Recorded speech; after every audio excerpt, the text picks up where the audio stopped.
My people, happy Friday. Let's get into it. Interesting one.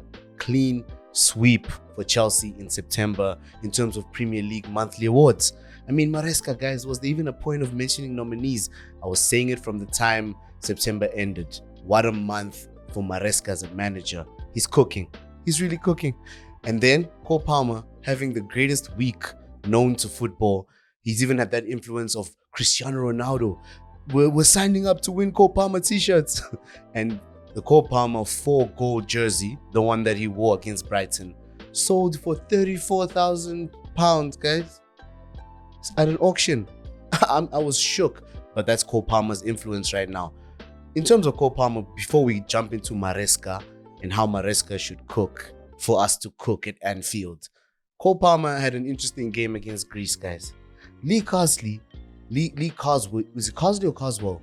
Yeah. Lee decided that Cole Palmer can be Caicedo. Cole Palmer can play alongside Declan Rice. It was so shambolic and funny to watch. And in a way, I think England deserved the L for doing that to a player of Cole Palmer's ability. Honestly, guys, no shade towards England as a team, but they started without an out-and-out striker and just so many elements of the game that made no sense. No sense. But we move. It's going to be a big game, guys. In about a week or so, a week and some change, we move. Anfield time, game week 8, Premier League. And yeah, how do Liverpool play their football under Arne Slot, guys? What's different between Arne Slot and Jurgen Klopp? The first thing that we have to note are the fullbacks. The only players that hold the width of the pitch are the wingers in the front, Salah and Luis Diaz, who hold the width of the pitch. Diaz has been more lethal on the left side over Salah, in my opinion. But of course, in this game, the focus will be the midfield. So we start in terms of our analysis of the back line, because Liverpool do build from the back. But I think they always aim to get the ball to Trent. So firstly, Liverpool, under Klopp, the fullbacks will hold the flanks. But now, the fullbacks in Robertson and Trent, they come a bit more into the midfield, if that makes sense. And then they form triangles with the pivots in the midfield, whether it's McAllister and Sloboslai, Gravenberch and Sloboslai, Gravenberch and McAllister, whatever pairing is in the deep lying positions. They form triangles, but it leaves that gap in the middle. So I feel like if we're pressing high against Liverpool, guys, it's not going to make sense. Jackson will be in the middle, and they could pass the ball across Jackson. As we said, they're trying to look for Trent, and then Trent is trying to look for who's in space, whether in the midfield, in the forward line, Mo Salah along the wing, even switch it as far as Luis Diaz, because the runs can be diagonal.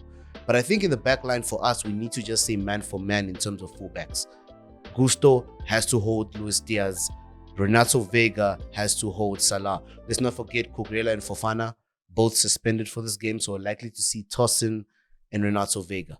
It's going to be an interesting game. It's going to be a tough game. But yes, initially I said we have to fight in midfield, guys. So we can't allow McAllister, Slobo, and Gravenberch to form those triangles, those devilish, really, triangles, and they start forming passing lanes. How do we nullify those things? I think we have to win the ball back as Liverpool start to build higher and higher up the pitch in terms of their high line. Trying to press them up the pitch, I think we're just going to be nullified and we're just going to waste our time, really, and waste energy.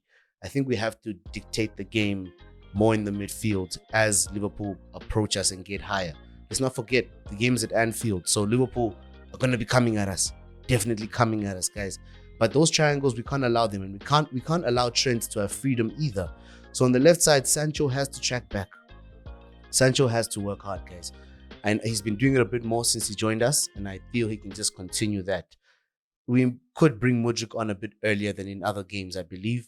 Jackson definitely starts, I believe, for his energy in the front line to press Liverpool regardless of the positions that they use up on the pitch. But definitely they're going to look for Trent, guys. They're going to aim to have Trent inverting in moments when we leave gaps as well. So the midfield, key battles. McAllister versus Enzo Fernandez. Country mates, I think Enzo understands McAllister, but McAllister probably understands Enzo better. Last time we faced them off was quite bad, honestly, under Poch. So we need to take those lessons from that game. And then on the other side, we have Gravenberch versus Caicedo. And everyone's praising Gravenberch. Ryan Gravenberch is shining this season. Who's having a better season? I think this game will be telling of who's actually better. If we start Lavia and Caicedo, I think it's a bit of a jab at Liverpool because they wanted both players. You get me? Key battles. Cole Palmer needs to be freed up. But of course, like I said, guys, if the ball is in the back line and they form those triangles, Cole Palmer's not going to be effective in the system. We need to win the ball back in the highlights, and then, I don't know if I can do it, counter. You get me? And I think we get the results in that sense.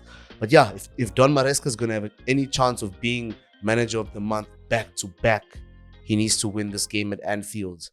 And we have to get a result, guys. And I think we can. I think we have the perfect players to nullify Liverpool as well.